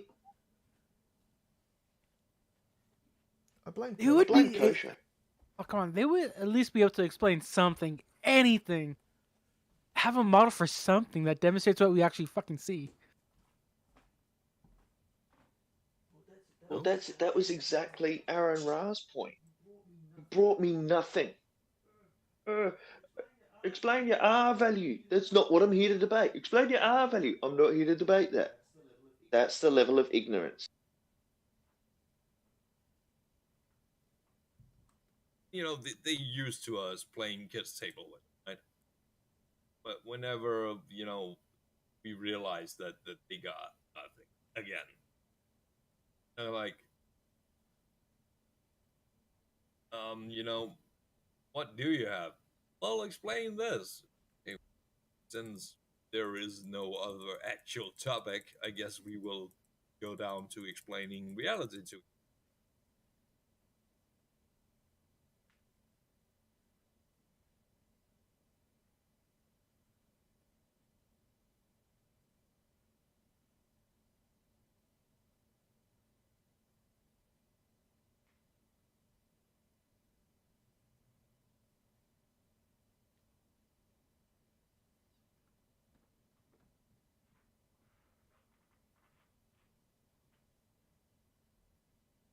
See, but I'll admit this is where I thoroughly get confused with the way you guys behave. Because why would you follow them down and explain reality to them? Do you think you're going to get somewhere? I mean, seriously. I guess not. Because sorry, go ahead. On the problem is that the only reason anybody is in here discussing this at all, because we have some idea that you know, you can't be this ignorant, and you know, it should be simple enough to explain, and we always fall in that whole, you know, challenge of. Yeah. I can answer your question, Scott Mackey. Can I just clarify the question first? You'd like to? Because You need to. yeah, yeah, someone just said a second ago that after 6 years, you think they'd realize this stuff, right? You think they would understand. Well, we've been through the same 6 years, and it seems like half the people here haven't realized what they are. Oh no, I know what they are. I was just gonna say it's the same reason people play video games.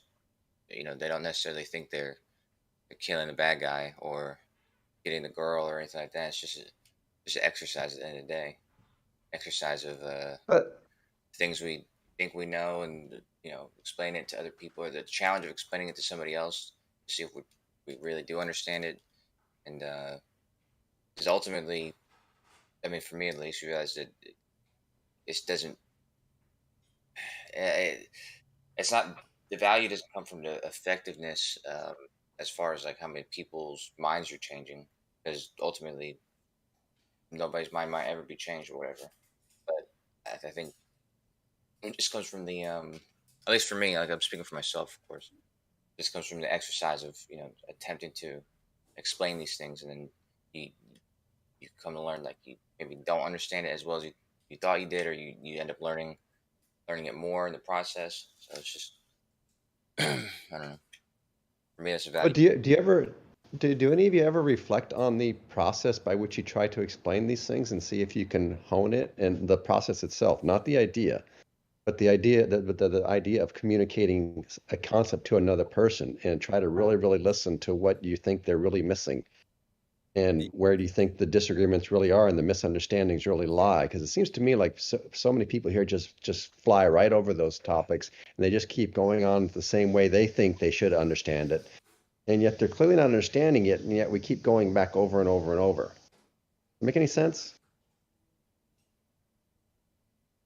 Well, I have tried to read it and listen to a few audiobooks as well on actual skeptical reasoning, philosophy reasoning, and the way to convey it. And for me, these guys won't hear you in that intellectual tone. I know. And that's what I get from this. They are ignorant of a fact, whereas if you give they're more likely to follow you with a fabrication than they are with a fact. Why do you think? Yeah, I agree. I agree exactly. But there's a reason for that, right? Well, is there? I think so. I think Jem has pointed out many times their goal is ignorance, and their goal is confusion. Yeah. And the question I think we should ask is, why would anybody's goal be confusion? Because they have, they're basically clinging to the fact that they aren't stupid. Which they are, but the whole narrative to themselves that they aren't fucking idiots. Somebody like Chemo, when he doesn't get things, i.e. every day, in real life, people are gonna tell him, you're a fucking idiot. Daily. And he wants, to claim that whole, I'm not an idiot thing. And if you can deny all of science and make us go, you're right. I know he can't, but if he could, that would work. That would give him that whole false narrative of not being just a freaking idiot. The reason I went into this at all is in fact to train my explanation skills for these more basic things, because they have children and they are going to be asking questions about how things work. And if I can explain it so much so that Stacy zones out, I mean, sane people would get it. Because when she zones out, she doesn't. She's just obfuscating the fact that she's beaten on an argument. But is your goal to beat her or to help her understand? The goal is practicing that explanation so it makes sense to somebody who would know, i.e. my children who are, 5 and 10. So you're using... Okay, I see. I think I see what you're saying. I'm using practicing talking to people with a lack of understanding, so as you can then get your children to understand things better. Yeah. Hey so guys, you've written off these folks. How's it going? Hello. I've been letting my husband listen in, and he's never done this for 24/7. So he has a question about the fishbowl. Operation Fishbowl. What's your question?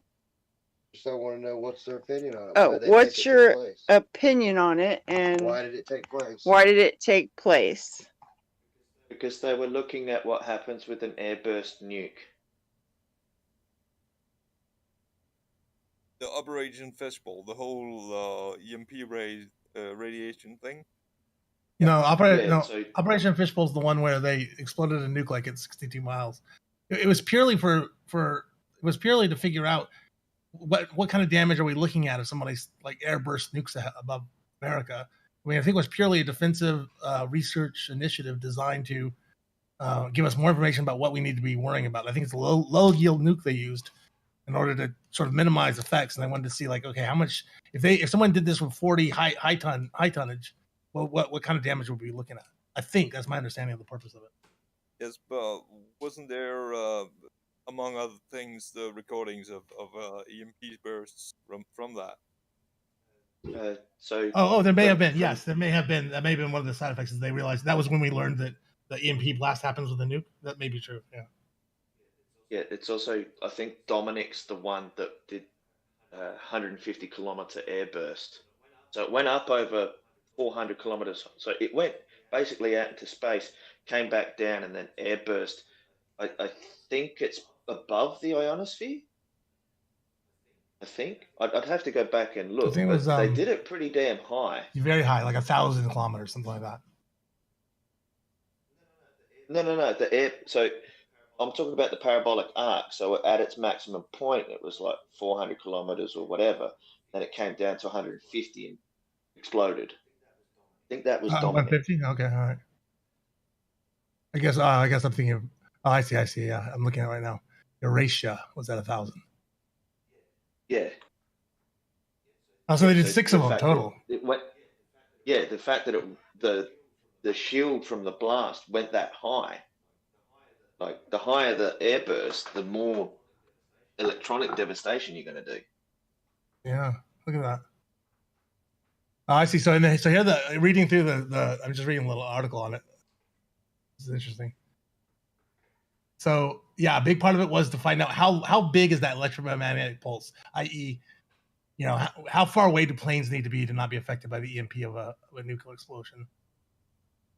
And then also, for some reason, they wanted to study how it affected the auroras. I don't really know why, but which it actually did. It disturbed the ionosphere. Yeah. It seems like it was mostly, research, defensive, good to know before someone does it for real type information.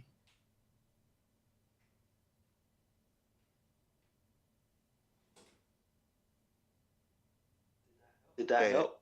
Thanks, man. Yeah, that's cool. I appreciate it.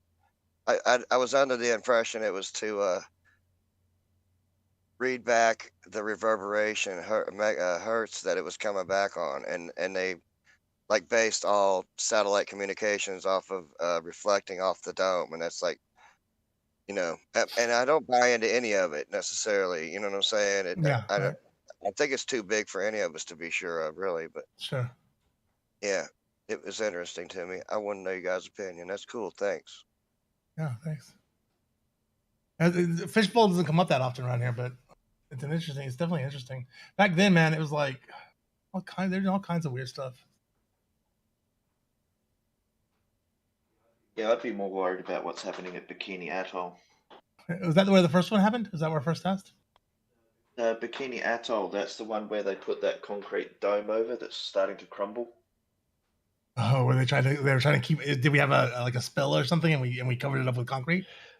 No, so where you did the test, they got most of the fallout crap and they buried it on another island along the atolls. Mm-hmm. They put a concrete dome over it, but because of rising sea levels and that, you're going to end up with radiation going out to the ocean. Well, I heard that the Bikini Atoll tests were like pretty reckless. I heard that there was a lot of radiation leaking, and that a lot of countries were affected. We didn't really fully understand what we were doing, and all I remember is that it was embarrassing how much damage we ended up doing there. Well, currently they're trying to find out where they're going to rehome the inhabitants of those islands. Dude, I was just thinking about that quote from what's his name? I become death. Who says that? Oppenheimer. Oppenheimer, yeah. I was thinking about Oppenheimer's quote the other day, and I was thinking about how fucking crazy must it have been to been there at that first explosion, like to be the first to see those mushroom clouds. It's just the sheer magnitude. At Trinity. Yeah. The Trinity site. Yeah. I mean, in his quote, he says something like, "Oh." Yeah, he talks about the different reactions, but it just he just barely touched. He says some of us cried, some of us stared in silence, but it just those little details make me really wish I could read a tell all about everyone's reactions. People really being interviewed on the subject. I mean, it really is a moment. There's very few moments where the entire world pivots and changes in the moment, and first successful test of a nuclear bomb has got to be one of those moments where we were headed in a direction and now we're going 45 degrees in a new direction.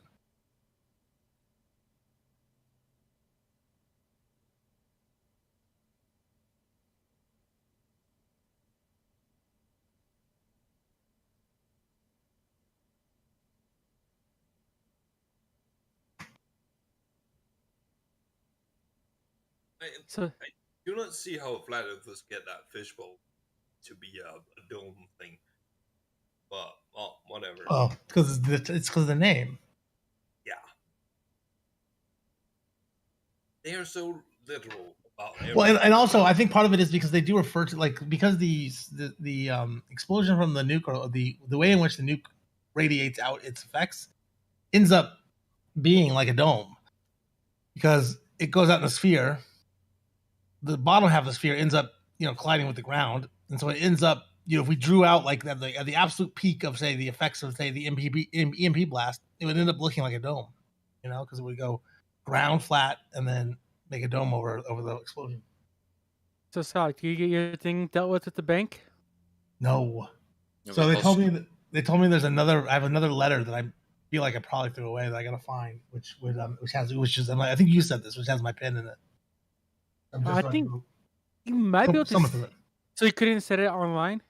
Nope. I gotta go either into the place, which means I have to wait till tomorrow, or I have to find this letter. There's no way for me to call them and try to get your pin. You could try. Oh, okay. If you succeeded, I'd give you $100 just because I'd be that impressed. I want more than that, man. If I have your whole account hostage. Yeah, you could just take. Well, you could take. You know what? Take what you want out of there. Take what you think is fair. That's what you can do.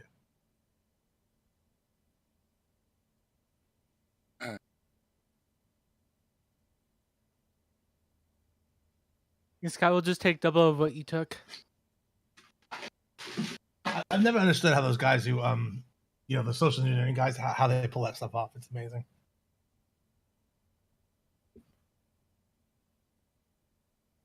You mean like the people who? Yeah, people who call like Apple and talk them into giving them their passwords or whatever when it's not even them. You're gonna have to have a back it with. Hey, I just wanted to let you. We were watching a YouTube video on the declassified nuclear tests for Operation Fishbowl. The name of the YouTube video is called U.S. Nuclear Test Films Restored and Declassified. And I just wanted you to know there was like 210 nukes that they did. Not 6. 210? That's crazy. Okay. 210. Well, the thing about those missions is that the flat earthers bring them up a lot, but the truth is, you look at the data that was collected from those missions, it only concludes to a spherical Earth, because most of those tests were involving how the effects of the blast in high altitude and how they affected not only the local region but the region like opposite the region that the magnetic field would be arcing over towards, like on the other side of the hemisphere almost. So like they would do a test in somewhere in the Pacific, but they would look at the effects overhead there, but then they would also look at the effects at the southern hemisphere counterpart.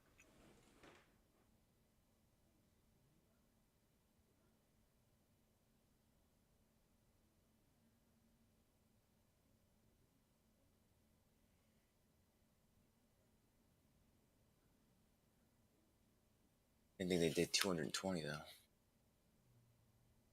Total of 11 missiles. Done thousands of tests. She was saying in general. I don't think she was saying Fishbowl specifically.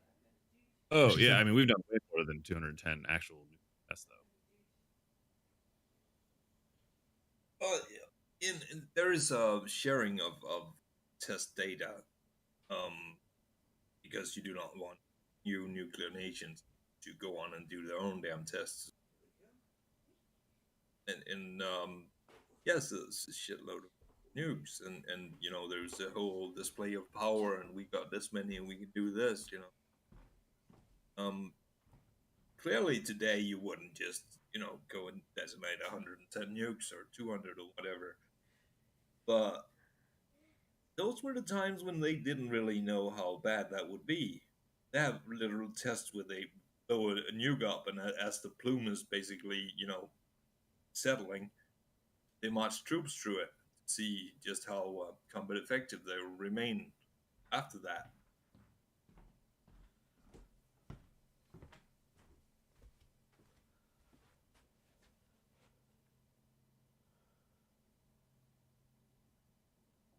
Scott, what you said a second ago about the social engineering. Sorry if I'm coming in at a bad time. I just went to go fix my Yeah. But yeah, just when I worked at Microsoft for Xbox, like one of my first days, this Indian gentleman called. And he was complaining about his son had bought all this stuff, like $2,000 worth of shit. And I ended up talking to him for a while, and then eventually I was just like, I just refunded all of it. I refunded 2,000. I didn't know I couldn't do that, but I refunded like $2,000 worth of stuff that his son bought. Really? Why? I mean, because he was really he was really distraught that his son basically got a hold of his credit card and bought all that shit. What? But were you allowed to do that or not really? I see. I didn't know that though. You didn't know that? I never got in trouble for it. You got in trouble to get fired? I never got in trouble for that. I never. No, Oh. I don't know if anyone ever noticed. So then you probably were allowed to do it, I guess. No. Okay, I found out later the maximum that you're allowed to refund. You're only allowed to refund up to like $200 maximum.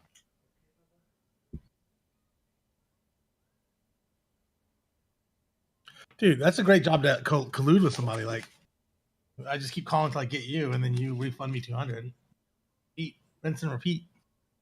Yeah, but you never know when someone's watching. Like you have a shift leader, and What's the worst that can happen? They fire you, and then the scam's over. that's true. Also, you can't like I think you can look specific people up. But Yeah. I think like I said, if they're watching you do that, then they make a point out of it. Like I think like if you like they can tell if you're on a call, and if you're looking up an account that the person on the call didn't say to look up, then you're gonna assume you're doing something dirty.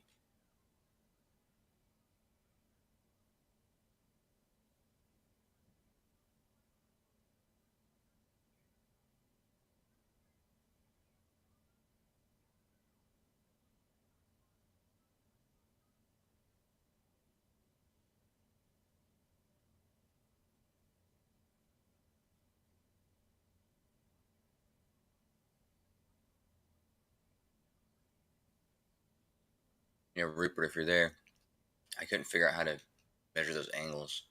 I realized that to do the measure it thing, you have to be in actually be in edit mode. But even then, it says like pick 3 vertices. I don't know. I didn't get it. I'll have to play around with this more.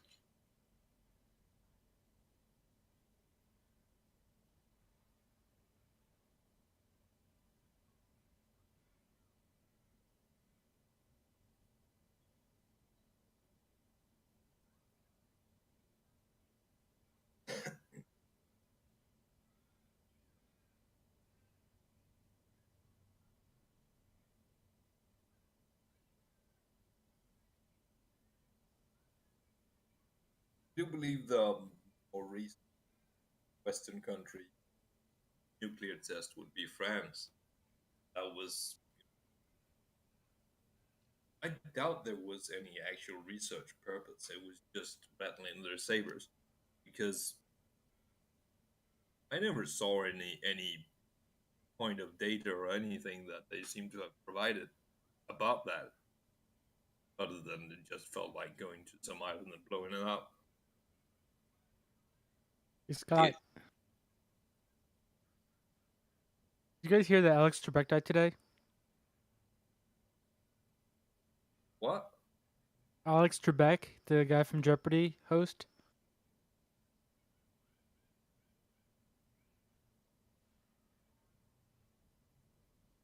Very upsetting. It is. I would do trivia in honor of him, but I have stuff I have to do today. I'll try to sneak a few in if I can.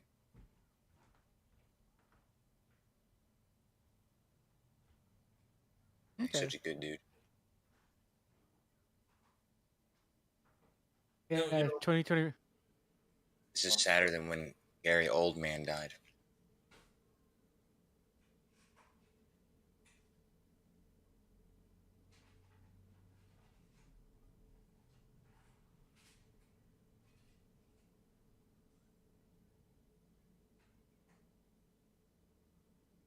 This was sadder than when the year after George Michael died, and they played Last Christmas at the grocery store. Because last Christmas he died. Hmm. Yeah, 2020 really sucks. People die every year. Well, You know, 2020 has a lot of like big scale things that are affecting everybody at the same time. But I think all in all, well, it's not so bad of a well, year. at least we have something looking forward to 2021.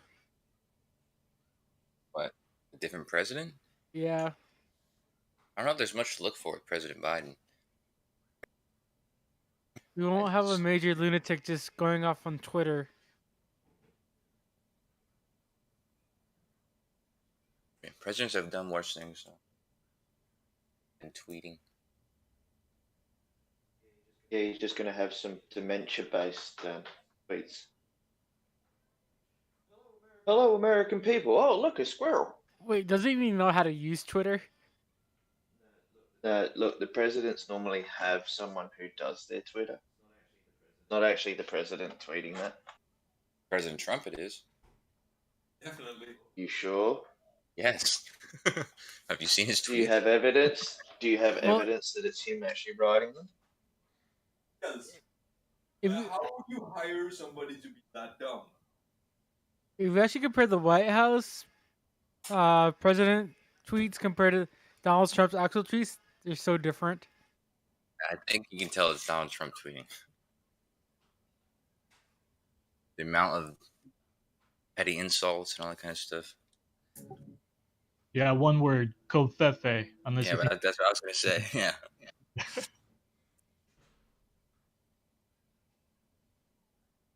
It may be that not all his tweets are made by him, but you know, whenever he does something, you know, we all would notice, right? All of his tweets are done by him. It's obvious, guys. There's no debating this. Have you read these tweets? They're in all caps and with many exclamation points, and usually involve an insult or an attack on somebody. They are not official. Not one of them looks like official language. Oh, okay. Well, I haven't read all his tweets, so you know, I was going by the assumption that he wasn't always a complete crackpot. But yeah. Look how many tweets are being censored too. About half of his tweets get censored for being lies, having false information. But like I said, I mean, all in all, when you think about the damage he's done by doing these tweets and all this stuff, it doesn't amount to much. Well, it's hard to say though, Kosho. There's an argument to be made that his reaction to COVID, was devastating.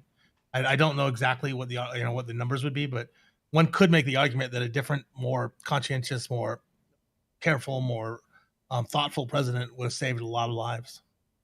That's true about not about everything.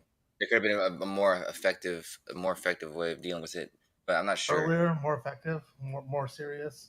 Don't forget, he was saying it was a hoax for about the first month.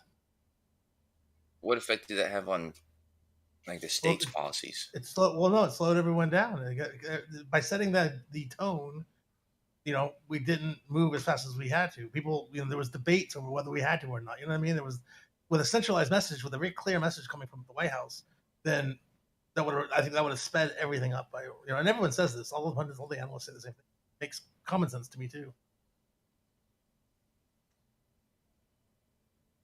I just think people would be complaining regardless. Well, they might be complaining, but they'd be alive to complain. I feel like Twitter's just throwing shades at Trump. Do you think what? Twitter's just throwing shades at Trump. Who is?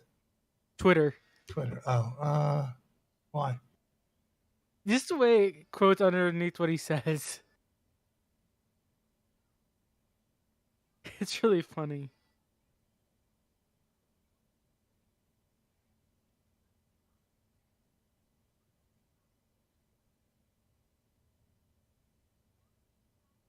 Why would he say that? Why would he tweet that out? I don't think that's real. That is real. That's a real tweet from him. Yeah, Yes. fucking. It's crazy. He's clinically insane. I mean, you literally elected a crazy person 4 years ago.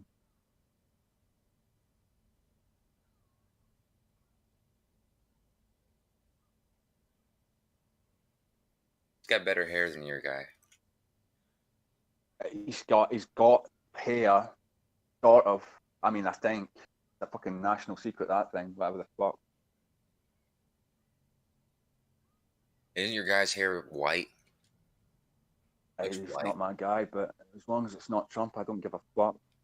Hey, you said Look, you were just blaming us for Trump. I tweeted Trump.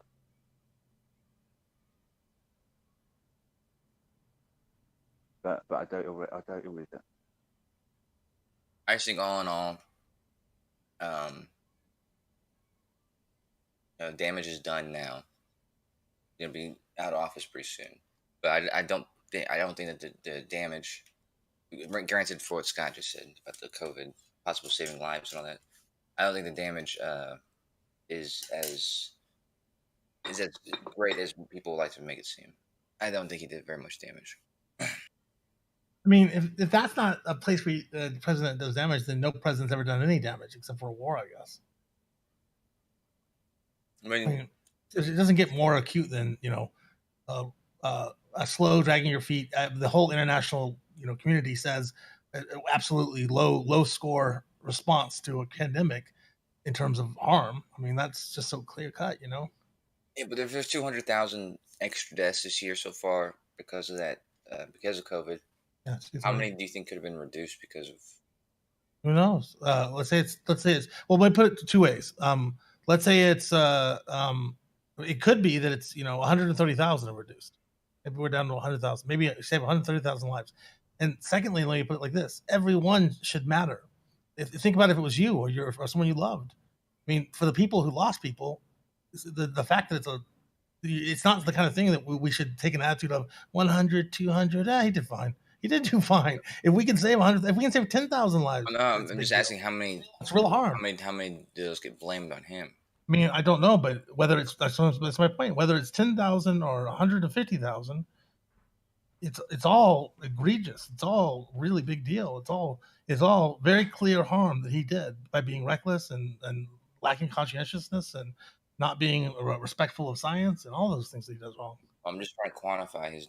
Well, how can we know? I just said it's between whether it's 10,000, some low number, or whether it's some huge number like 150, or somewhere in between. There's no way for us to actually know, but whatever that number might be, it's a huge deal. Even if it's the very smallest one, let's say it's 2,000. It's still a huge deal because it was unnecessary. It was so it's not like he had a reasonable position. Right. He had such a Trump position. Such a. I mean, if it was like he did everything he could and he made bad decisions, but he was really trying, it'd be one thing, but he was just blowing it off like